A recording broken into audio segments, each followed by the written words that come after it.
এই দুনিয়ার পুরো জীবনটা এটা হচ্ছে লালসাময় একটা জীবন, লোভ, মরিচিকা, মায়াজাল। এই মায়াজালে আমরা আটকে আছি, ফলে মৃত্যুর কথা আমরা ভুলে গিয়েছি। পাগলের মতো ছুটছি, আরো টাকা লাগবে, আরো খ্যাতি লাগবে, আরো যশ লাগবে, আরো দাপট লাগবে। আমার এত টাকা দিয়ে কি হবে? এত সম্পদ দিয়ে কি হবে? এত ব্যস্ততা দিয়ে কি হবে তোমার? স্টপ, থামুন, অনেক হয়েছে। আন্না, থামুন, take a rest, take a breath and think about death. Think that you have to go back to your Lord. একটু বসেন না, একটু ভাবেন যে আমাকে চলে যেতে হবে, চলে যেতে হবে। এই কোলাহল, এই ব্যস্ততা, এগুলো থাকবে, থাকবো না আমি।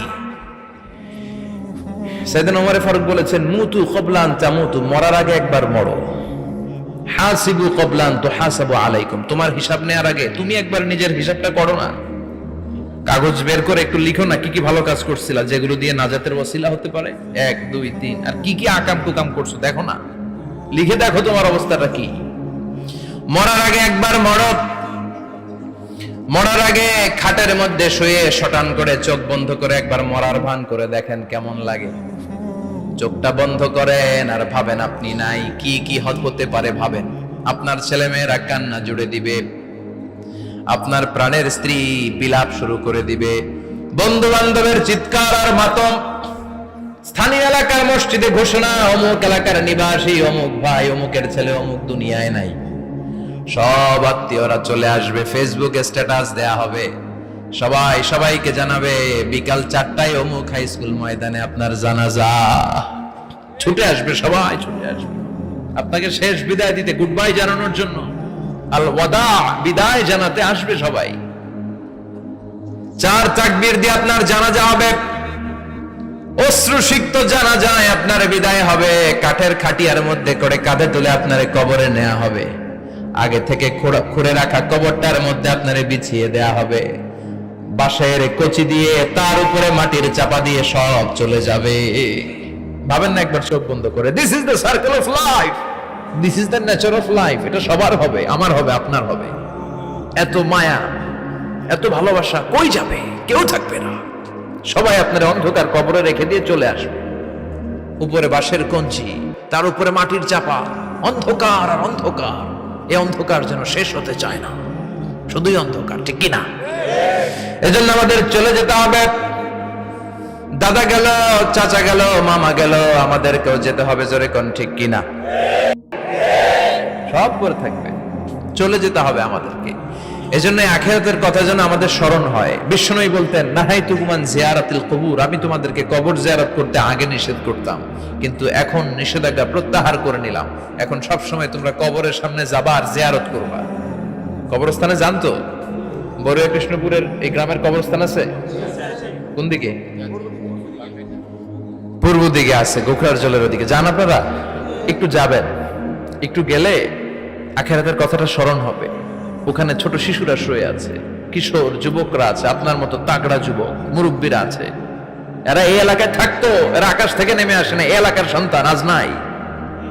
একটা সার্টেন পিরিয়ড শেষে আপনিও থাকবেন না। This is the nature of life, this is the circle of life. ছোট্ট শিশু হয়ে এসেছিলেন, শৈশব, কৈশোর, যৌবন, প্রৌঢ়ত্ব। আগে ছিলেন সিঙ্গেল, বিয়ে করে হয়ে গেলেন ডবল। এরপরে আল্লাহ আপনাকে একটা মেয়ে দিল, এরপরে মেয়েকে বিয়ে দিয়ে শ্বশুর হলেন, এরপরে ওই মেয়ের ঘরে সন্তান হতে নানা হলেন। আর কতদিন? অনেক দিন হলো তো, অনেক লম্বা সময় পেয়েছেন আপনি। Think about death. এবার যাওয়ার কথা ভাবেন, আখিরাতের সামানের কথা ভাবেন, ফিরে যেতে হবে। কি শক্তিশালী যুবক, বার্ধক্য চলে আসলে লাঠি ছাড়া চলতে পারে না। কুচকুচে কালো দাড়ি সাদা হয়ে যায়, দাড়ির শুভ্রতা, বয়সের ভার, রং ধরা যৌবন জং ধরে শেষ, ঠিক কিনা? This is the circle of life. যুবক ভাইরা, এটাই জীবন, চলে যেতে হবে, কেউ থাকতে পারবে না, ঠিক কিনা? এটা রিমাইন্ডার আল্লাহ এই সূরার ভেতরে দিয়েছেন যে তোমাদেরকে ফিরে যেতে হবে। এই লোভ লালসা ছেড়ে দাও। রব্বুল আলামিন বলেন, আলহাকুমুত তাকাসুর হাত্তা যুরতুমুল মাকাবির। ও গোলাম, দুনিয়ার সম্পদ, লোভ লালসা তোদেরকে পাগল বানিয়ে দিয়েছে। এই লোভ পাগলামি কোনোদিন তোদের থামবে না যতদিন না তোরা কবরে ঢুকবি, ঠিক কিনা? কার কথা? আল্লাহ বললেন দুনিয়ার সম্পদ আর লোভ আর মোহে তোমরা গাফেল হয়ে গিয়েছো, আখিরাতের কথা বেমালুম তোমরা ভুলে গিয়েছো। কিন্তু আখিরাতে তোমাদের যেতেই হবে, কবরের বাড়িতে তোমাদের ঢুকতেই হবে, ঠিক কিনা? যেতেই হবে। আমরা ভুলে যাই। আলহাকুমুত তাকাসুর, অতিরিক্ত পাওয়ার লোভ, বেশি বেশি খাওয়ার লোভ, বেশি বেশি জমানোর লোভ মানুষকে গাফেল বানিয়ে দিয়েছে। এটা মানুষের স্বভাব। আরো চাই, আরো চাই, এই স্বভাবটা আছে না নাই? দেখবেন ছোট বাচ্চারা মসজিদের দোয়া অনুষ্ঠান শেষে জিলাপি দেয় না? বড়ে কৃষ্ণপুর কি দেয়? আগে বাতাসা দিত না, এখন কি দেয়? জিলাপি দেয়, মিষ্টি দেয়। তো মসজিদের 2-3 গেট থেকে যদি দেয়, ছোট বাচ্চারা দেখবেন এদিক দিয়ে কয়েকটা নিয়ে আবার ওই গেটে লাইন ধরে। ওর হাত হলো ছোট হাত, ওর হাত ভর্তি জিলাপি, আর নেওয়ার জায়গা না, এরপর আরেক জায়গায় লাইন ধরছে। আরো লাগবে, আরো লাগবে, এই আরো আরো আরো চাই, এই স্বভাবটাই মানুষকে কুড়ে কুড়ে শেষ করে দিয়েছে। এত লাগবে কেন তোমার? চাহিদার কোনো শেষ নাই। Unlimited demand of human being. যার আছে বেশি তার চাই বেশি। যার সাইকেল আছে তার হোন্ডা চাই, হোন্ডা আছে তো প্রাইভেট কার চাই, প্রাইভেট কার আছে তো প্লেন চাই, প্লেন আছে তো হেলিকপ্টার চাই, হেলিকপ্টার আছে তো ওইটা চাই, ওইটা আছে তো সেটা চাই, ঠিক কিনা? এলাকার মেম্বার যে হয়েছে চেয়ারম্যান হতে চায়, আছে না নাই? চেয়ারম্যান সাহেব এমপি হতে চায়, আছে না নাই? এমপি সাহেব মন্ত্রী হতে চায়, আছে না নাই? মন্ত্রী সাহেব প্রধানমন্ত্রী হতে চায়, আছে না নাই? কিন্তু এই দেশে সুযোগ নাই। কথা কন, এই দেশে প্রধানমন্ত্রী সিলেক্টেড। 2-3 জনের বাইরে কেউ প্রধানমন্ত্রী হতে পারবি না, ঠিক কিনা? আমার এই জীবনে তো আমি 2-3 জনই দেখলাম। বেগম খালেদা জিয়া, মাননীয় প্রধানমন্ত্রী শেখ হাসিনার ছোট্টবেলা দেখেছি এরশাদকে, আমরা তখন ছোট। তো মানুষের চাহিদার কোনো শেষ নাই। যার আছে বেশি তার চাই বেশি। এজন্য বিষ্ণু বলেছেন উনজুরু ইলা মান হুয়া আসফালা মিন, তোমার চেয়ে যে খারাপ আছে ওর দিকে তাকাও। ওয়ালা তানজুর মান হুয়া আ'লা মিন, তোমার চেয়ে যে ভালো আছে ওর দিকে তাকায়ও না, তোমার চেয়ে যে খারাপ অবস্থানে আছে ওর দিকে তাকাও। অনেকে নিজের অবস্থান নিয়ে সুখী না, এরকম আছে না নাই? আল্লাহ আমার এটা দিল না রে, ওইটা দিল না রে, পাইলাম না রে, কিচ্ছু হয় না, কি করবো জীবনে, হতাশ। আসলে আছে কিন্তু অনেক, কিন্তু শুকরিয়া নাই, টাকা, ঠিক কিনা? নিজের অবস্থান নিয়ে সুখী না, কিন্তু অনেক লোক আছে তারা আপনার অবস্থানে পৌঁছতে চায়। তাদের দিকে তাকিয়ে দেখেন, আপনি যে অবস্থানে আছেন এই অবস্থানে পৌঁছাটা অনেকের কাছে স্বপ্ন। তারা প্রতিনিয়ত সংগ্রাম আর স্ট্রাগল করে যাচ্ছে আপনার অবস্থানে পৌঁছতে, আর আপনি এটা নিয়ে সন্তুষ্ট না। শেখ সাদির নাম শুনেছেন? বালাগাল উলা কাশাফাত দুজা, এই কবিতাটা রচয়িতা ইরানের বিখ্যাত এক কবি। উনি একবার আর্থিক সমস্যার মধ্যে দিয়ে সময় কাটাচ্ছেন, টাকা নাই, পয়সা নাই, পায়ে দেওয়ার মতো জুতা নাই। উনি খুব দুঃখ পেলেন, হায় রে, আমি ইরানের এত বড় কবি, আমার পায়ে দেওয়ার মতো জুতা নাই। দুঃখ ভরা মন নিয়ে রাস্তায় হাঁটতে বেরোলেন। হাঁটতে হাঁটতে হঠাৎ দেখলেন একটা লোক শুয়ে শুয়ে কাঁদছে, ওই লোকটার 2টা পাই নাই, পাই নাই। উনি সেজদায় পড়ে গেলেন, আল্লাহর কাছে ক্ষমা চাইলেন, আল্লাহ অনেক দিয়েছো, শুকর আলহামদুলিল্লাহ। এজন্য যেই পরিস্থিতিতেই থাকি না কেন আমরা কি পড়বো? জোরে বলেন, কি পড়বো? এজন্য কানাতু মিনাল ইসলাম, অল্পে তুষ্ট থাকার নাম হলো ইসলাম। সম্পদ লাগবে কিন্তু সম্পদের পাহাড় লাগবে না, ঠিক কিনা? অল্প খান, অল্প পড়েন, অল্প জামান, অল্পের ভেতরে বরকত ঢুকাইয়া দিছে কে? দেখবেন যাদের সম্পদ অল্প তারা সুখী বেশি। জরিপে এটা দেখা গিয়েছে, অনেক সার্ভেতে এটা এসেছে, যারা সম্পদশালী এরা দুঃখী বেশি, এদের দুঃখ বেশি, টেনশন বেশি। খুব স্বাভাবিক, টাকা যার বেশি রোগ তার বেশি, টাকা যার বেশি টেনশন তার বেশি, টাকা যার বেশি ঘরে শান্তি তার কম, আছে না নাই?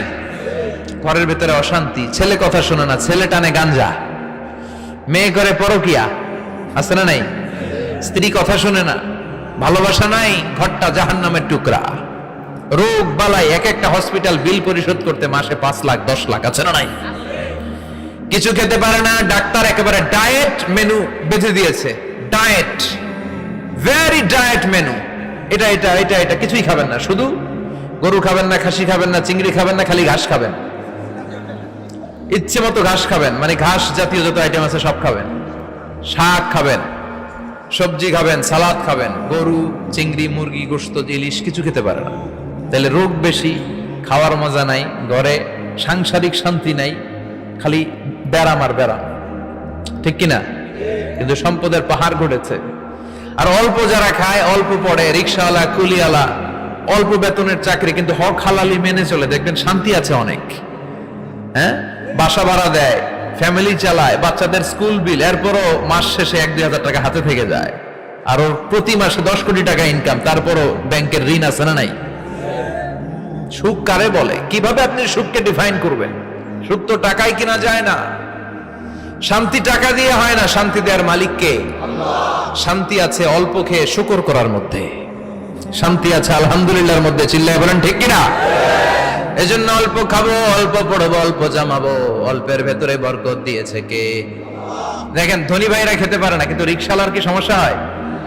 রিক্সাওয়ালারা সব খেতে পারে, কুলিওয়ালা, দিন মজুর, এরা একেবারে স্লিম, সুঠাম দেহি, মেদহীন পেট, পেটে কোনো মেদ নাই, ভুড়ি নাই। আর কোটিপতিদের মেদ আছে না নাই? এত বড় বড় পেট, ঠিক কিনা? আমাদেরও পেট আছে, তবে হালাল পেট, এটা হারাম টাকা দিয়ে এই ভুড়ি বানাই নাই আমরা। ছেলে বলেন ঠিক কিনা?